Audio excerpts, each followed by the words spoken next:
स्वागत आहे नंदादीप लाईफस्टाईलमध्ये। आज आम्ही निघालेलो आहोत संघर्षला रूमवर सोडवण्यासाठी। संघर्षला लावलेत आम्ही नीटचे क्लास। तर आमच्या शहरामध्ये नीटचे क्लास नाहीत, त्यामुळे आम्हाला संघर्षला दुसऱ्या शहरामध्ये नीटचे क्लास लावावे लागत आहेत। तर त्यासाठी क्लास लावण्यासाठी आम्ही गेलो होतो आणि रूम बघण्यासाठी सुद्धा गेलो होतो। त्याबद्दल मी मिनी ब्लॉग अपलोड केलेले आहेत, नक्की पहा। क्लास आणि रूम आम्ही पाहून ठेवलेला आहे, तरीसुद्धा संघर्षचे दोन्ही मामा येणार आहेत क्लास आणि रूम बघण्यासाठी। तर ते आम्हाला इथेच भेटणार आहेत। आम्ही आलो रिक्षामध्ये, तर ते गाडीवर येणार आहेत। तर आम्ही इथे बघत आहोत ते कुठे आहेत कुठे नाही। त्यानंतर आम्हाला ते भेटले, ते अगदी क्लासच्या जवळच उभे होते। त्यानंतर आम्ही सर्वजण क्लासवर गेलो, सर्वजण सरांना भेटलो। त्यानंतर आम्ही परत रूमवर गेलो, रूमवर संघर्षला सोडलं आणि पुन्हा आम्ही घराकडे येण्यासाठी निघालो। संघर्षच्या रूमवर आम्ही बराच वेळ बसलो सर्वजण। तिथे आम्ही जेवण वगैरे केले आणि परत निघालो। पण मी तिथे काही शूटिंग केली नाही, कारण की आम्ही झालो होतो इमोशनल।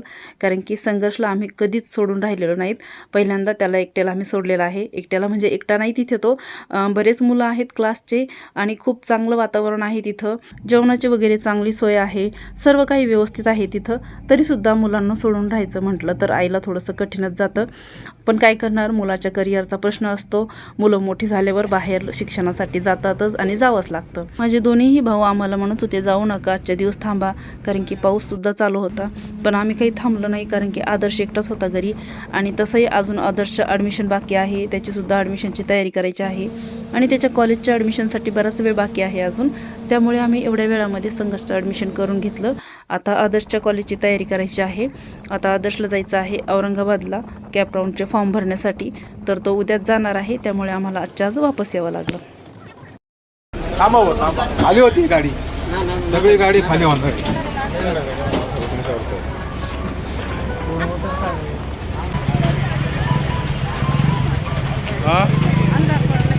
अंदर पडलंय, चलायचं तुला फोन करत असतो ना लकी भाऊला, काही घेऊन यायचं का काय। तर मित्रांनो, पोहोचलो आम्ही आता आमच्या गावी। आता बघू, घराकडे जायचं आहे, काही मुलांसाठी खायला घ्यायचे।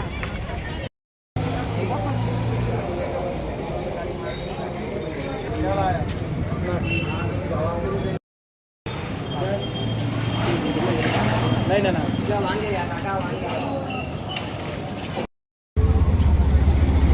बैंड क्यों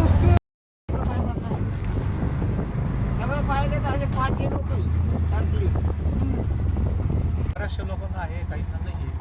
त्याच्यामध्ये काय झालं, त्याची ओळख पाळत आहे ना, त्यांनाच भेट राहील। बरोबर, एकदम बरोबर।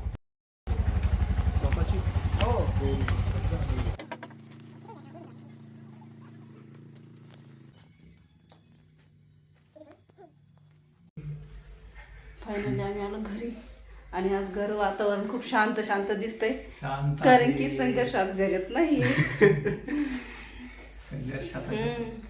असता त्याला हल्ला असतो, त्याचा मला हल्ला।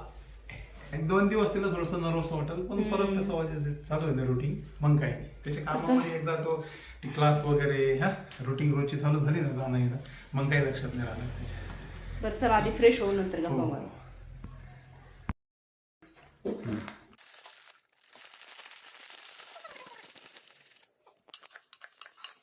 तर आता आम्ही आलेलो आहोत घरी। आल्याबरोबर फ्रेश झालो, त्यानंतर आदर्शसाठी काय खायला आणले मी तुम्हाला दाखवते।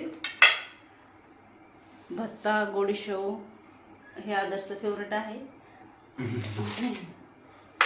आणि संघर्ष घरात नाही आहे आता सध्या, तर एकदम शांत शांत वाटते घर। त्याचा खूप आवाज असतो घरामध्ये, आवाज करमतच नाही आम्हाला। आणि आम्हाला आज वापस यावंच लागलं, कारण की आदर्श पण एकटा घरी होता। दिवसभर त्याने आज दुकान सांभाळलं, खूप मोठं काम केलं। आणि म्हणून त्याच्यासाठी त्याच्या पप्पांनी आणला भत्ता आणि गोडशेव।